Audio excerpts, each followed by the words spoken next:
Hello friend, नमस्कार। मेरे इस यूट्यूब चैनल संभव में आप सभी का स्वागत है। फ्रेंड्स, आज की जो हमारी क्लास है वो है करंट अफेयर्स के बारे में। फ्रेंड्स, वीडियो को लास्ट तक ज़रूर देखें और यदि वीडियो पसंद आए तो इसको लाइक और शेयर ज़रूर करें तथा मेरे चैनल को सब्सक्राइब करना ना भूलें।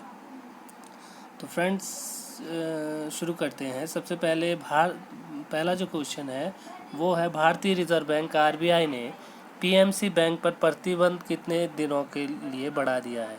तो इसका आंसर है 6 माह। भारतीय रिजर्व बैंक ने क्या करा है, पीएमसी बैंक पर जो प्रतिबंध लगा था उसको 6 माह के लिए बढ़ा दिया है। वहीं ग्राहकों को राहत देते हुए कैश निकालने की जो लिमिट है उसको भी बढ़ा दी। अब बैंक के डिपॉजिटर्स को 1 लाख रुपए तक निकालने की उनको अनुमति होगी। अब तक ये जो लिमिट थी ये कितनी थी?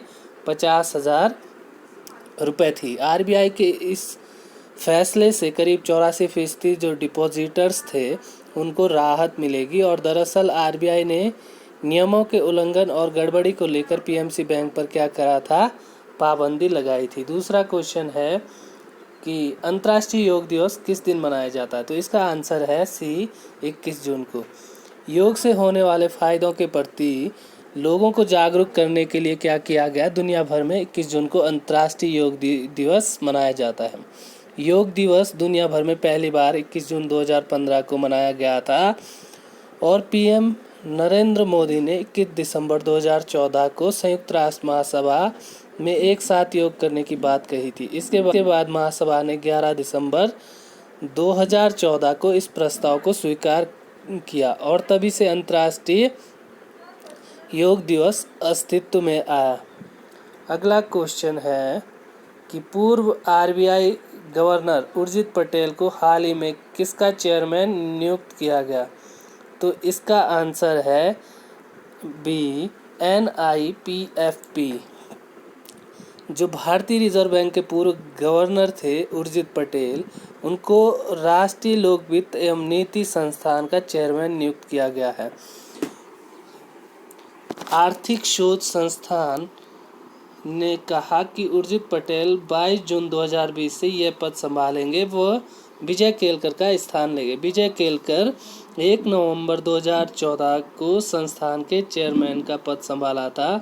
उर्जित पटेल ने 10 दिसंबर 2018 को आरबीआई गवर्नर का जो कार्यकाल है वो पूरा होने से पहले ही क्या कर दिया था? इस्तीफा दे दिया था। अगला क्वेश्चन है कि हाल ही में उत्तराखंड के किस प्रसिद्ध लोक गायक और संगीतकार का 94 वर्ष की उम्र में निधन हो गया था? तो इसका आंसर है जीत सिंह नेगी, ए, जीत सिंह नेगी। उत्तराखंड के मुख्यमंत्री त्रिवेंद्र सिंह रावत ने लोक गायक और गीतकार जीत सिंह नेगी के निधन पर शोक व्यक्त किया है। HMV ने साल 1947 में उनके गीतों को उन्हीं की आवाज़ में रिकॉर्ड किया था। जीत सिंह नेगी यह लोकप्रियता हासिल करने वाले पहले गढ़वाली लोक गायक थे। लोक गायक जीत सिंह नेगी को गोपाल बाबू गोस्वामी लीजेंडरी सिंगर से सम्मानित किया गया था। जीत सिंह नेगी न सिर्फ प्रसिद्ध लोक गायक हैं बल्कि उत्कृष्ट संगीतकार, निर्देशक और रंगकर्मी भी वे रहे हैं। 2 हिंदी फिल्मों में उन्होंने बतौर सहायक निर्देशक भी काम किया था। अगला क्वेश्चन है, भारत और किस देश की सरकार ने भारत में कोरोना संकट से निपटने और कमजोर वर्ग के लोगों की सहायता और स्वास्थ्य सेवाओं को बढ़ाने हेतु 200 लाख यूरो का करार किया है? तो इसका आंसर है फ्रांस। भारत और फ्रांस की सरकार ने क्या करा है? भारत में जो कोरोना संकट है उससे निपटने और कमज़ोर वर्ग के लोगों की सहायता और स्वास्थ्य सेवाओं को बढ़ाने हेतु 200 लाख यूरो का करार किया। फ्रांस इस ऋण के माध्यम से भारत के साथ कोविड-19 के संकट के मद्देनज़र देश और केंद्र सरकार की क्षमताओं को बढ़ाने और देश के सबसे कमज़ोर लोगों की सहायता का काम करेंगे। इसके लिए विश्व बैंक द्वारा भारतीय अधिकारियों के सहयोग से कार्य योजना बनाई गई है, जिसका लक्ष्य है भारत सरकार के मौजूदा सामाजिक सुरक्षा उपायों को अनुकूल बनाना। अगला क्वेश्चन है कि हाल ही में दक्षिण एशिया में आर्थिक कूटनीतिक संबंधों के चलते चीन द्वारा किस देश से चीन में निर्यात होने वाले सामान पर 97% टैरिफ छूट देने की घोषणा की गई है? तो इसका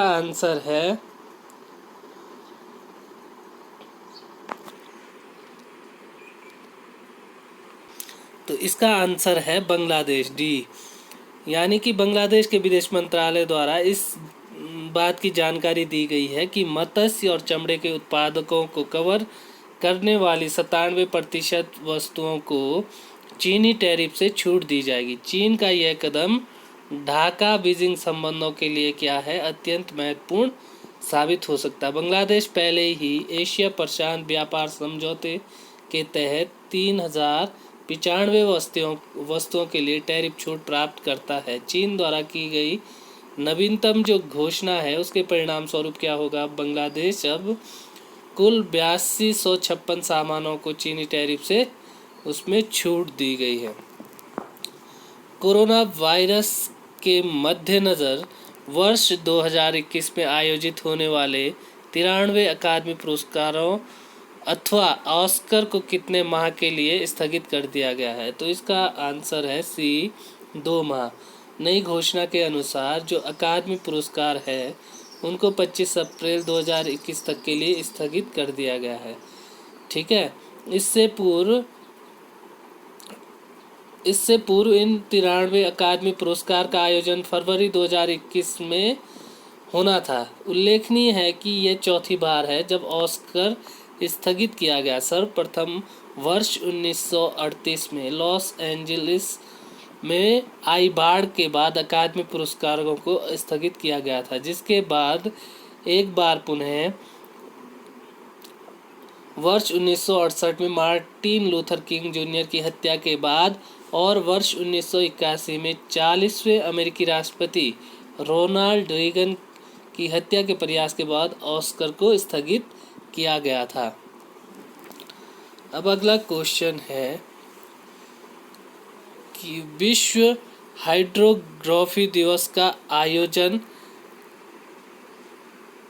किस दिन किया जाता है? क्या विश्व हाइड्रोग्राफी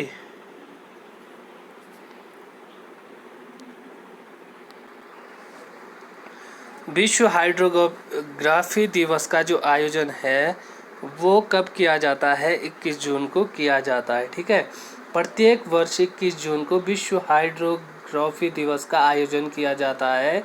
इस दिवस के आयोजन का मुख्य उद्देश्य क्या है?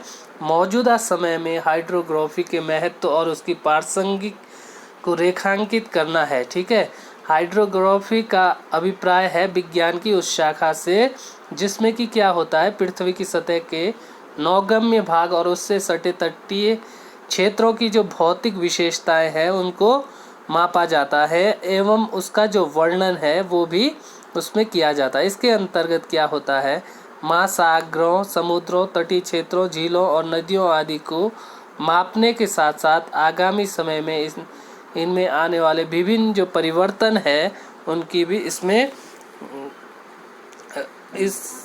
क्या की जाती है, व्याख्या की जाती है। तो इसका आंसर क्या हुआ, 21 जून।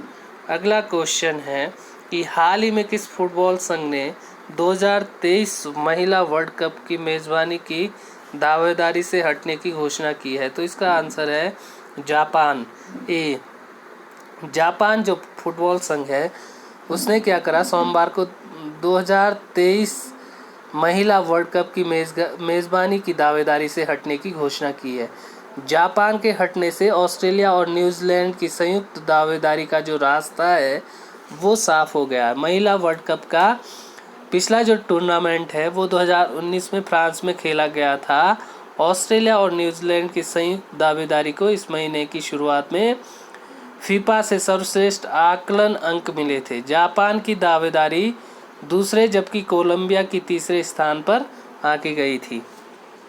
ठीक है, भारतीय भारोत्तोलन महासंघ IWF ने हाल ही में किस देश के उपकरणों के इस्तेमाल पर रोक लगा दी है। तो इसका आंसर है चीन।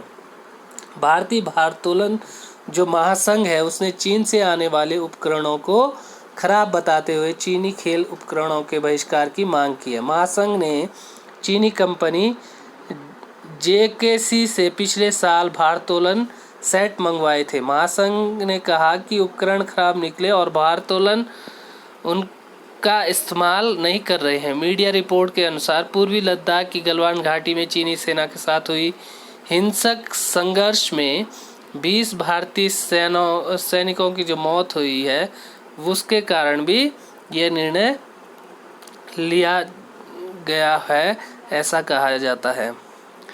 अगला क्वेश्चन है कि हाल ही में किस राज्य सरकार ने 90 दिन के अंदर राज्य के हर घर में टेस्टिंग करने की घोषणा की है। तो आंध्र प्रदेश सरकार ने क्या करा है, 90 दिन के अंदर राज्य के हर घर में टेस्टिंग करने की घोषणा की है।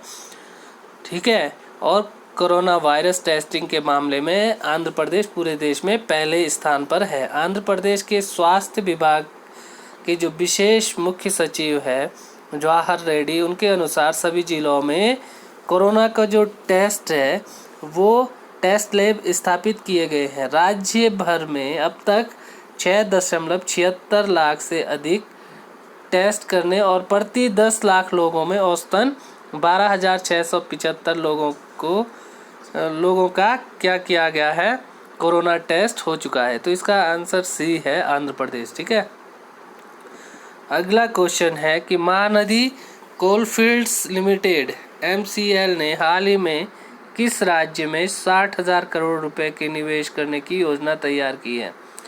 तो कोल इंडिया लिमिटेड की जो 8 सहायक कंपनियों में से एक है महानदी कोलफील्ड्स लिमिटेड, उसने सूचित किया है कि कंपनी ने ओडिशा के लिए 60,000 करोड़ रुपए के निवेश की योजना तैयार की है। वर्तमान में लगभग 30 कोयला खदानें ओडिशा में MCL द्वारा संचालित है। अगले कुछ वर्षों में कंपनी ने कोयला उत्पादन को प्रति वर्ष 300 मिलियन टन तक बढ़ाने का लक्ष्य रखा था, जिसके लिए वो राज्य में 3 नए MDO खदान विकास और संचालन परियोजनाओं का विकास और संचालन करेगी। तो इसका आंसर क्या है, ओडिशा।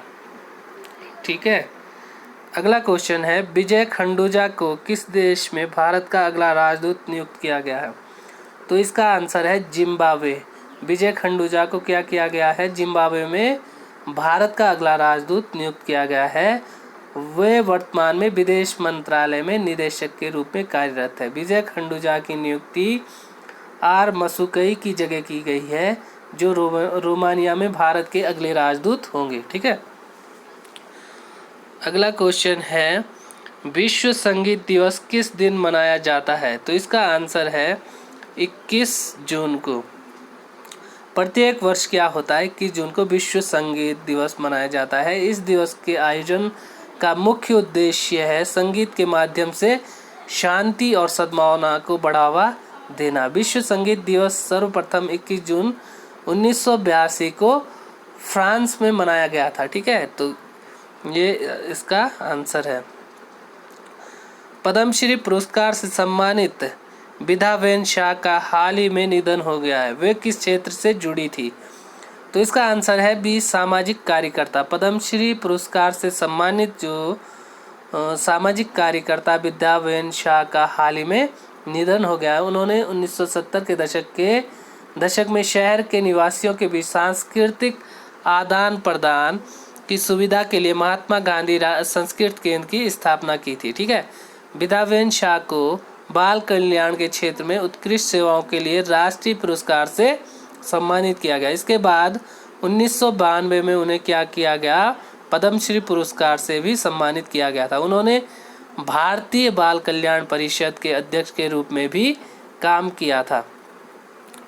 ठीक है, अगला क्वेश्चन है कि विश्व बैंक ने हाल ही में किस देश के लिए 1.05 बिलियन अमेरिकी डॉलर की राशि मंजूर की है। तो इसका आंसर है बांग्लादेश। विश्व बैंक ने क्या करा है, कोविड-19 जो महामारी है उसके मद्देनज़र बांग्लादेश में रोजगार सृजन करने और आर्थिक सुधार को बढ़ावा देने के लिए 3 परियोजनाओं के लिए 1.05 बिलियन अमेरिकी डॉलर की जो राशि है उसकी मंजूरी की है। यह 3 परियोजनाएं क्या है? निजी निवेश और डिजिटल उद्यमिता, डिजिटल सरकार और अर्थव्यवस्था, और दूसरा programmatic jobs development policy credit है। इनसे नौकरियों के सृजन, अर्थव्यवस्था में मदद करने और आर्थिक क्षेत्र में प्रत्यक्ष निवेश, निजी निवेश को प्रोत्साहित करने की उम्मीद है।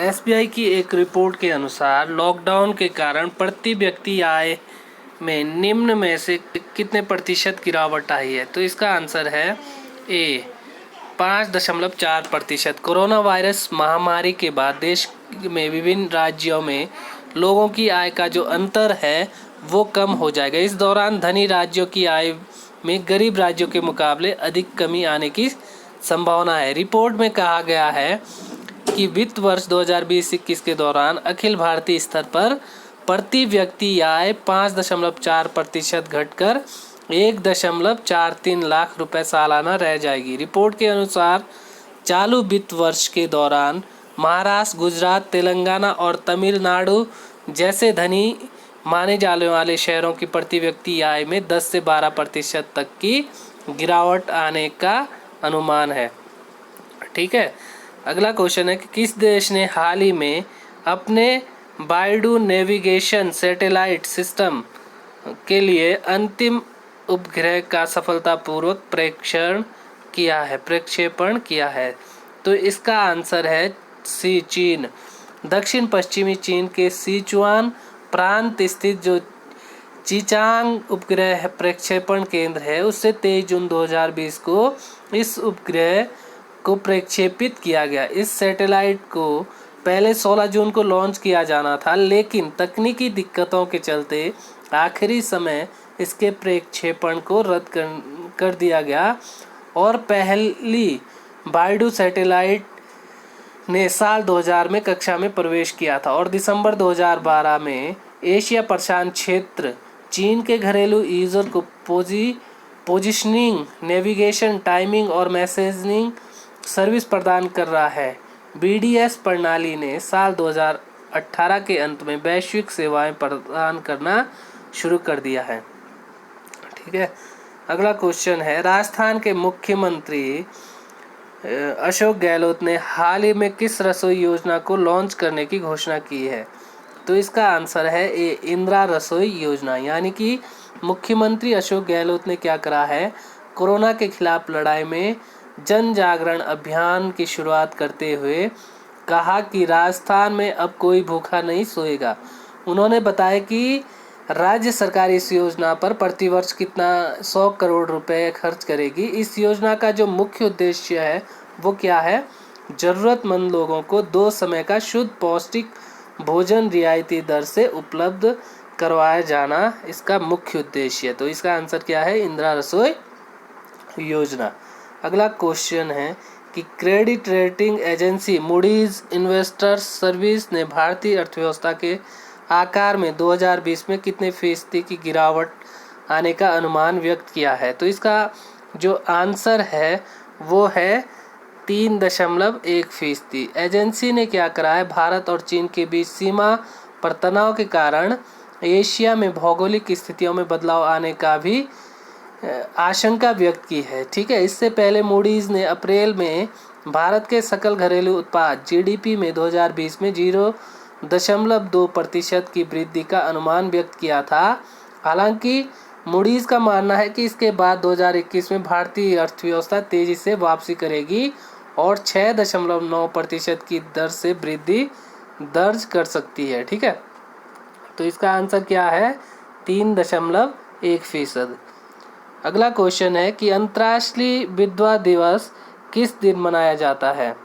तो इसका आंसर है 23 जून। सी, 23 जून। हर साल 23 जून को विश्व स्तर पर अंतर्राष्ट्रीय विधवा दिवस मनाया जाता है। यह दिवस व्यापक रूप से विधवाओं की आवाज़ों और उन्हें होने वाले अनुभव पर ध्यान आकर्षित करने और उनके द्वारा किए जाने वाले अद्वितीय समर्थन को प्रोत्साहित करने के लिए जाना जाता है। आज भी विधवाएं अपने जीवन साथी को खोने के बाद दुनिया भर में कई महिलाएं क्या होती है, चुनौतियों का सामना करती हैं और बुनियादी ज़रूरतों, उनके मानवीय अधिकार और सम्मान के लिए लंबे समय तक संघर्ष करती है। ठीक है, तो इसका आंसर क्या है? 23 जून को विधवा दिवस, अंतर्राष्ट्रीय विधवा दिवस मनाया जाता है। अगला क्वेश्चन है कि हाल ही में किस देश ने बहुपक्षीय शस्त्र व्यापार संधि ATT में शामिल होने का निर्णय लिया है? तो इसका आंसर है चीन। चीन ने क्या करा है? बहुपक्षीय जो शस्त्र व्यापार संधि है ATT, उसमें शामिल होने का निर्णय लिया है। ठीक है, चीन अब एक जिम्मेदार देश के रूप में विश्व मंच पर स्वयं को प्रदर्शित करने का क्या कर रहा है? प्रयास कर रहा है। तो इस कारण से इस संधि के तहत वो वैश्विक मानकों के अनुसार पारंपरिक हथियारों की अंतर्राष्ट्रीय बिक्री और हस्तांतरण को विनियमित किया जाता है। ठीक है, तो इसमें वो शामिल होना चाहता है। अगला क्वेश्चन है कि केंद्र सरकार ने आत्मनिर्भर भारत बनाने के लिए 50,000 मेड इन इंडिया वेंटिलेटर के लिए कितने करोड़ रुपए आवंटित किए हैं? तो इसका आंसर है बी, 2000 करोड़ रुपए। 2000 करोड़ रुपए की पूरी राशि PM केयर फंड ट्रस्ट से आवंटित की गई है। इन वेंटिलेटरों को देश भर में प्राथमिकता के आधार पर विभिन्न जो सरकारी संचालित कोविड अस्पतालों में आपूर्ति की जाएगी। ठीक है, PM केयर फंड से देश में प्रवासी मजदूरों के कल्याण, भोजन, आवास, चिकित्सा, उपचार आदि व्यवस्था के लिए 1000 करोड़ रुपए की राशि भी जारी की गई। कोरोना वायरस के प्रसार को रोकने और संक्रमितों की सहायता के लिए प्रधानमंत्री नरेंद्र मोदी ने क्या करा है? प्रधानमंत्री नागरिक सहायता और आपातकालीन स्थिति निधि में राहत कोष का गठन किया था। ठीक है, तो इसका बी आंसर है। अगला क्वेश्चन है कि हाल ही में किस राज्य सरकार ने महात्मा गांधी राष्ट्रीय रोजगार गारंटी योजना अधिनियम की तर्ज पर नौकरी की गारंटी योजना शुरू करने जा रही है? तो इसका आंसर है ए, झारखंड। इस योजना के तहत क्या करा है झारखंड सरकार ने? श्रमिकों को शहरी स्थानीय निकायों के तहत काम दिया जाएगा। उन्हें टेलीफोन लाइनों और पाइपलाइनों को डालने के काम के साथ साथ सफाई कर्मचारियों के तौर पर भी नियोजित किया जा सकेगा। इस योजना के तहत शहरी क्षेत्रों में अकुशल श्रमिकों के लिए 100 दिन का भुगतान वाला कार्य सुनिश्चित किया जाएगा।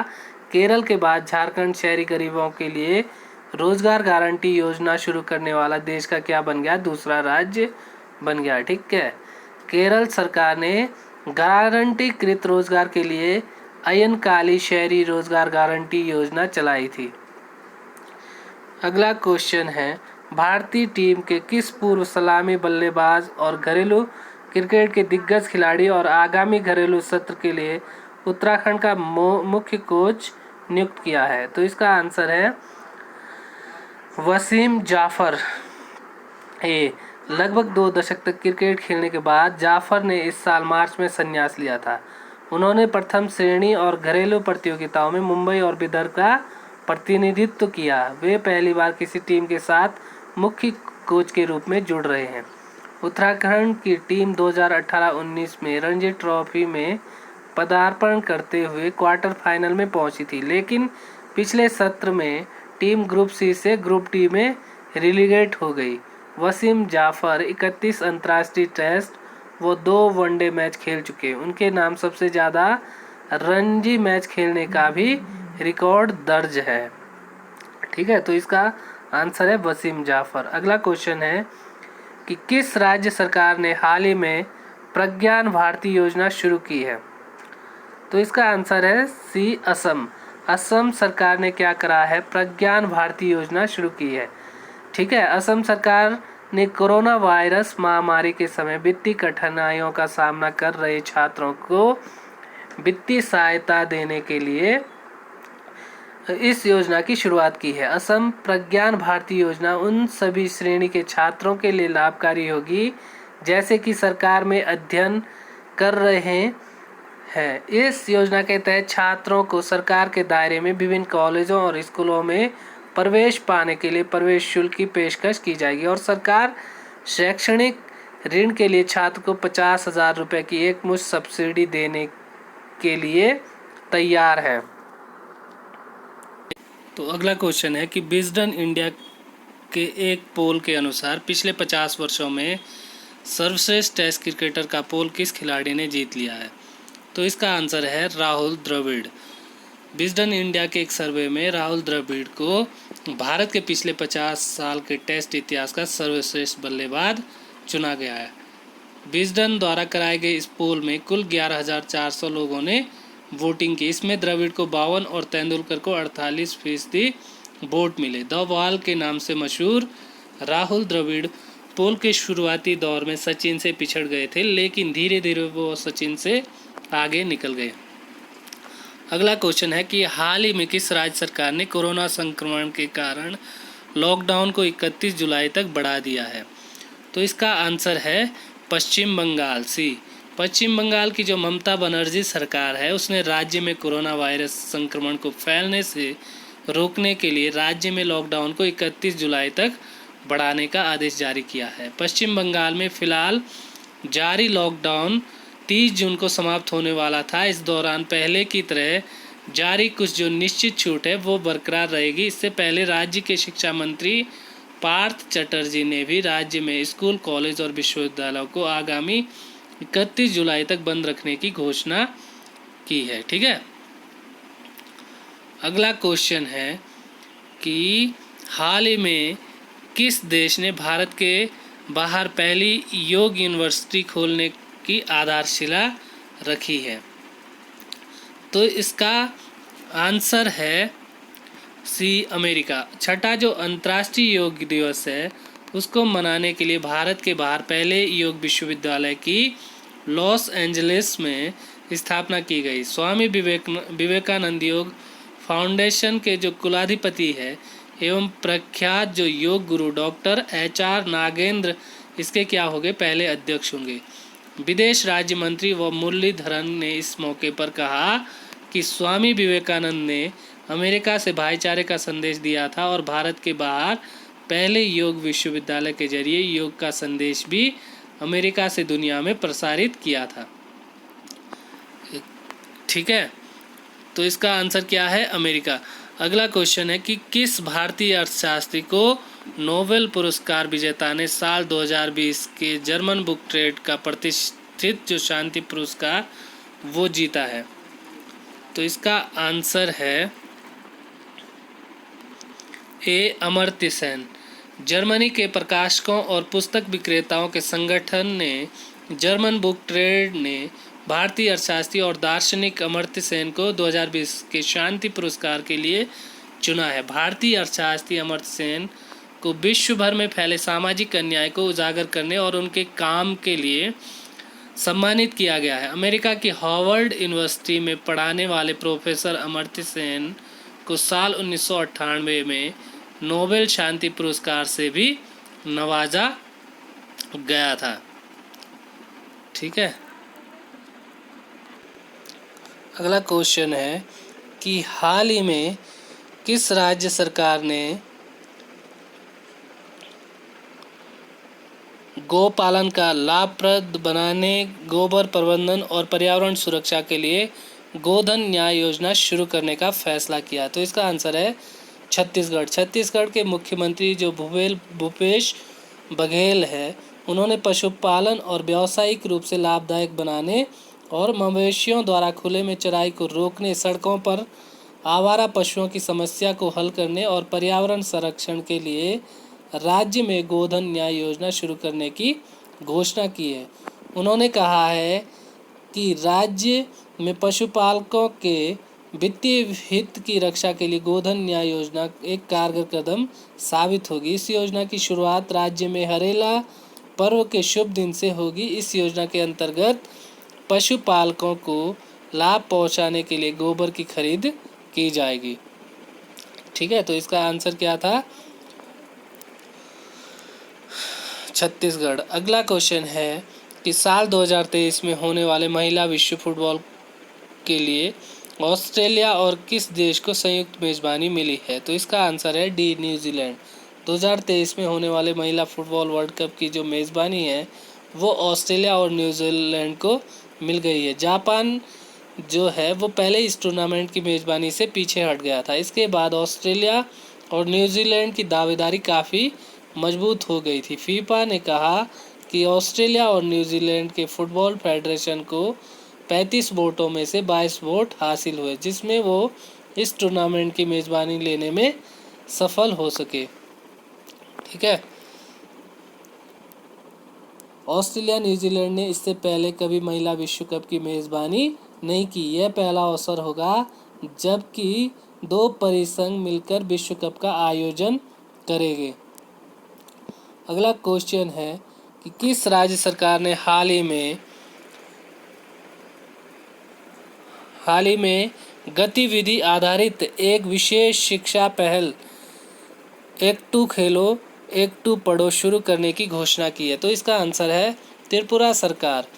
त्रिपुरा सरकार ने क्या करा? गतिविधि आधारित एक विशेष शिक्षा पहल एक टू खेलो एक टू पढ़ो शुरू करने की घोषणा की है। नई योजना को व्हाट्सएप या एसएमएस सेवाओं के माध्यम से प्रैक्टिकल सीखने की गतिविधियों और गेम के संदेशों पर केंद्रित ऑडियो और वीडियो सामग्री को प्रसारित करके छात्रों को पढ़ाई में व्यस्त रखने के उद्देश्य से यह शुरू की गई। इस नई योजना को अभिभावकों के स्मार्टफोन के माध्यम से एक्सेस किया जा सकेगा और यदि छात्रों के कोई स्मार्टफोन उपलब्ध नहीं है तो वह पढ़ाने के लिए एसएमएस सेवाओं का उपयोग कर सकेगा। तो इस तरीके से आज की हमारी जो ये वीडियो है वो यहीं पे समाप्त होती है। मिलते हैं अगली वीडियो में, तब तक के लिए जय हिंद जय भारत।